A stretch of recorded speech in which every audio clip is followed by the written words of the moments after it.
بسم اللہ الرحمن الرحیم۔ شروع اللہ کے نام سے جو بڑا مہربان نہایت رحم والا ہے۔ السلام علیکم ورحمۃ اللہ وبرکاتہ۔ اسلامک سینٹر چینل میں خوش آمدید۔ ویورز، یہ چینل اسلامک ہسٹری کا چینل ہے، جیسے آپ کو اس میں ہر طرح کی ویڈیو ملتی ہیں اسلامک ہسٹری کے بارے میں، کہ اسلام سے پہلے لوگوں کے کیا حالات تھے، لوگ کس طریقے سے رہتے تھے، انبیاء کرام نے کیسے کیسے ان کو اسلام کی دعوت دی اور ان لوگوں نے کیا سلوک کیا، اور ان پر اللہ تعالیٰ نے کیسے کیسے عذاب نازل کیے۔ تو ان میں تمام انبیاء کرام کے حالات واقعات کا ذکر آیا ہے۔ تو آج اس پیغمبر کے بارے میں، جس نبی کے بارے میں ویڈیو بنائی جا رہی ہے، وہ ہے حضرت طالوت علیہ السلام۔ آج کی ویڈیو میں حضرت طالوت علیہ السلام کے حالات واقعات کے بارے میں بتایا جائے گا، تو ویڈیو کو اینڈ تک بغیر اسکپ کیے ضرور دیکھیے گا۔ تو چلتے ہیں حضرت طالوت علیہ السلام کے حالات واقعات کی طرف۔ تو حضرت طالوت علیہ السلام کا سلسلہ نسب کچھ یوں تھا: طالوت بن عکیش بن افیل بن سارو بن طہورت بن افی بن انیس بن یمین بن یعقوب علیہ السلام بن اسحاق بن ابراہیم الخلیل علیہ السلام۔ اکرمہ رحم اللہ اور سعدی رحم اللہ نے کہا ہے کہ سکہ یعنی پانی پلانے والے تھے۔ وہب بن نمبر رحم اللہ نے کہا ہے کہ وہ دباغت یعنی کھالوں کے رنگنے والے تھے۔ اس طریقے سے اور بھی کئی اقوال ہیں۔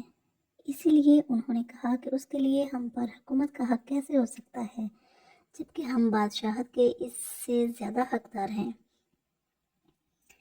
اسے مال کی فراخی نہیں دی گئی۔